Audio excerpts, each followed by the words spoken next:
On the 10th of January 1832, during his famous voyage of discovery on HMS Beagle, Charles Darwin wrote in his diary, "I proved today the utility of a contrivance which will afford me many hours of amusement and work. It's a bag 4 feet deep, made of bunting, and attached to a semicircular bow. This, by lines, is kept upright and dragged behind the vessel. This evening it brought up a mass of small animals, and tomorrow I look forward to a greater harvest."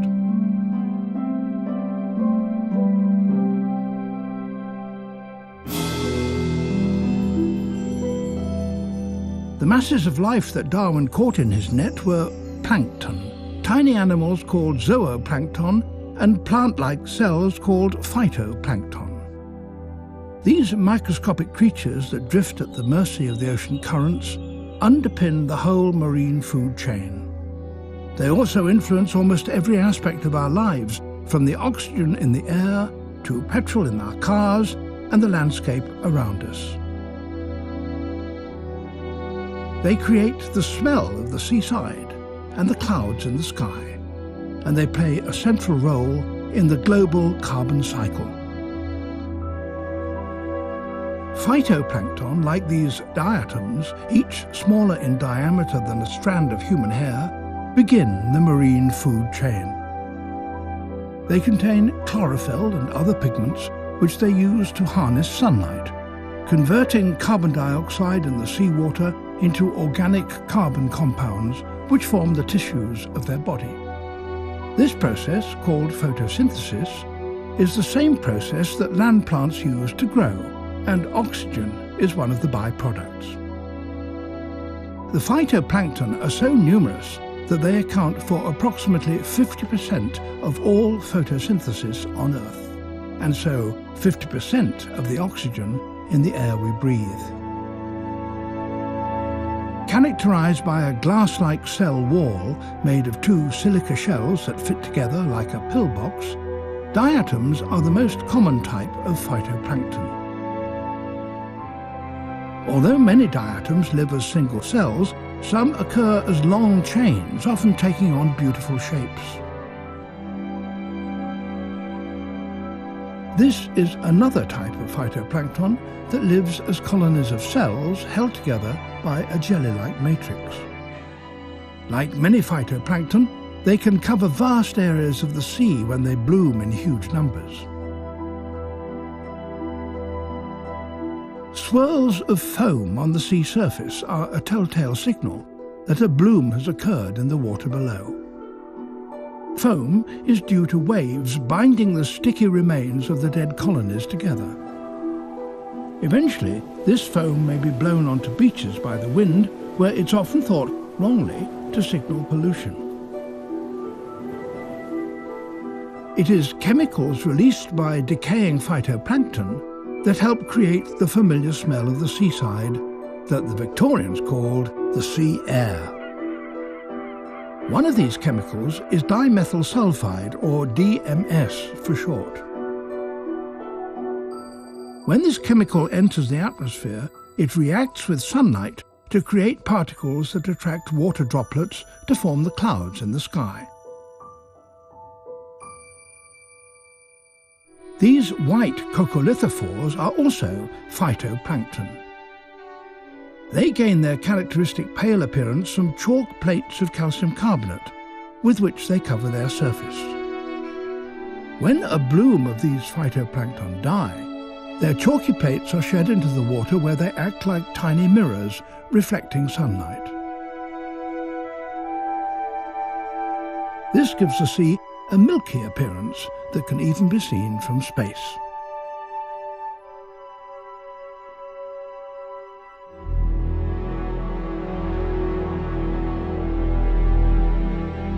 It is the remains of coccolithophores that created the massive chalk cliffs and downlands of southern England during the Cretaceous period of Earth's history. The burial of the carbon within the chalk plates of coccolithophores links the land with the sea. On land, rocks like granite are worn down by the weather as the rock minerals react with carbon dioxide dissolved in rainwater. After rivers carry the weathered minerals to the sea, coccolithophores and diatoms use them to build their chalk and silica skeletons. When the dead remains of these phytoplankton sink to the seabed, 1/2 of the carbon dioxide used in the weathering of rocks becomes buried in the sediments, where it remains locked away for hundreds of millions of years.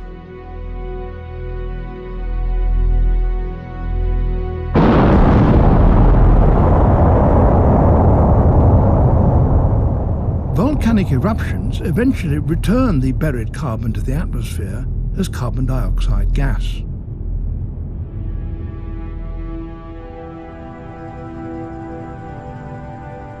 The manufacture of cement from calcium carbonate rocks releases carbon dioxide to the atmosphere and is a man-made addition to the natural regeneration process. The phytoplankton is the food of grazing animals like these copepod, each smaller than a grain of rice. They're also eaten by these krill that use their comb-like forelimbs to sieve their food from the water. These tiny animals are the first step in the transfer of organic carbon upwards through the marine food chain. The next level up in the plankton food chain sees copepods and krill in turn eaten by carnivores like amphipods. Often found in large swarms, these meat-eaters have large insect-like eyes to help them hunt their prey. Amphipods are not alone as hunters. There are many other predators to make life in the plankton perilous. These predators include the transparent arrowworms with their bristle-like jaws, fast-swimming paddleworms without any jaws, which literally suck their prey to death,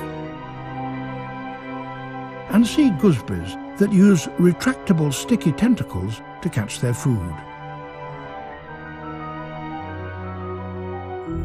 Not living up to their common name of sea angels, these sea slugs use the wing-like extensions of their foot to chase their prey.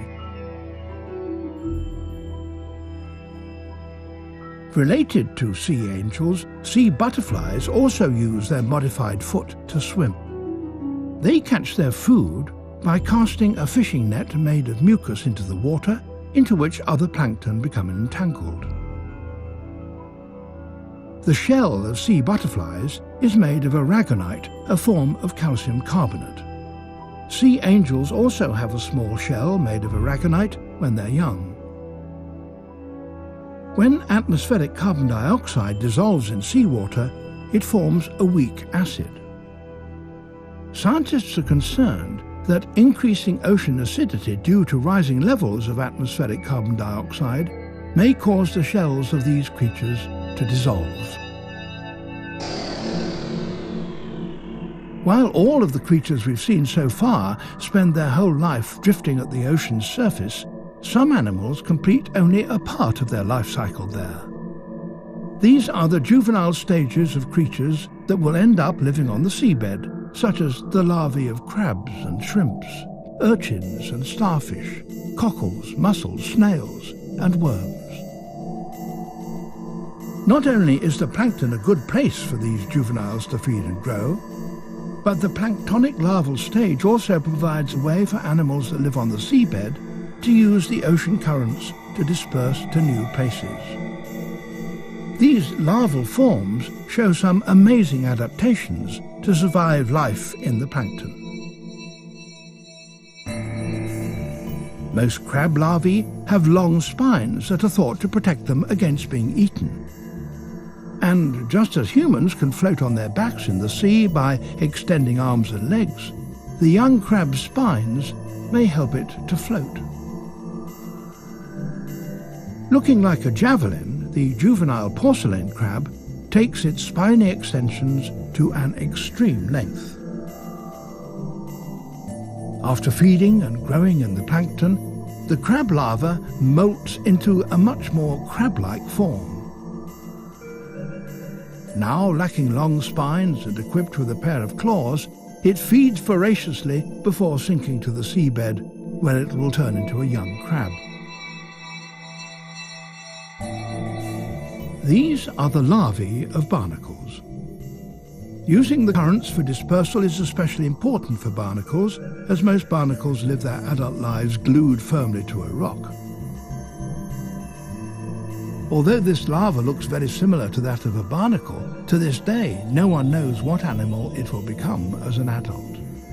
First discovered in 1887 in the sea off the German coast, these puzzling creatures occur in seas around the world.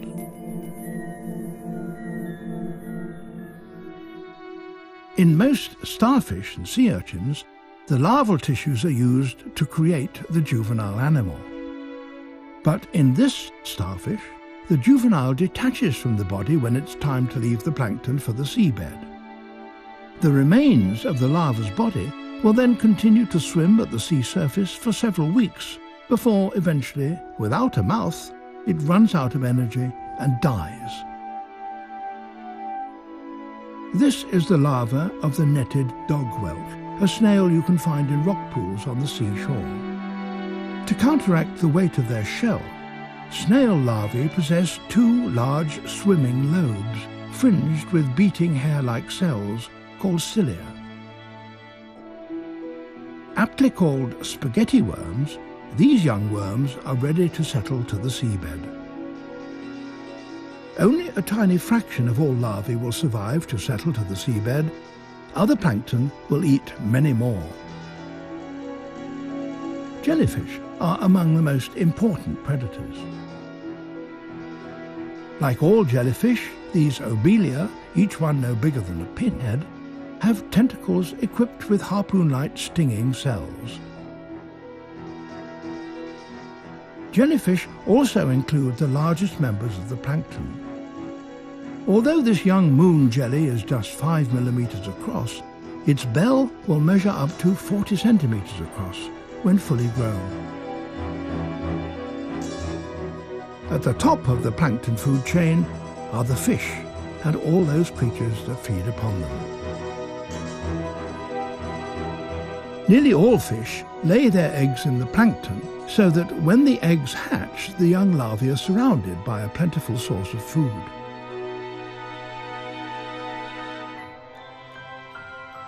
Ultimately, dead and decaying plankton and fecal pellets settle slowly from the ocean's surface to the sea floor, taking with them the carbon they contain. This biological carbon pump makes the deep ocean a large carbon store. Over hundreds of millions of years, the burial of some of this carbon created the world's oil and gas reserves.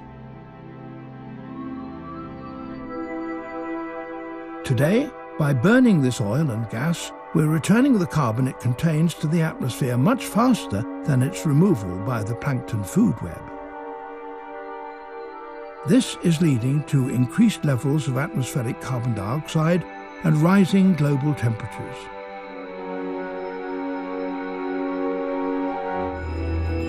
Living near the surface of the sea, planktonic organisms are particularly sensitive to changes in sea surface temperature. Scientists have discovered that the plankton are changing where they occur as the sea surface warms due to current climate change. This climate-driven shift in the distributions of plankton has had a knock-on effect for the whole marine food chain, including commercial fisheries. From the white cliffs of Dover and the oil and gas that fuel our everyday life, to the Earth's climate, the plankton from millions of years in the past to the present day affects every aspect of our lives. From creatures that live on the seabed to the seagulls in the sky and the fish that we eat, the sea would be a barren wilderness without the remarkable ocean drifters we call the plankton.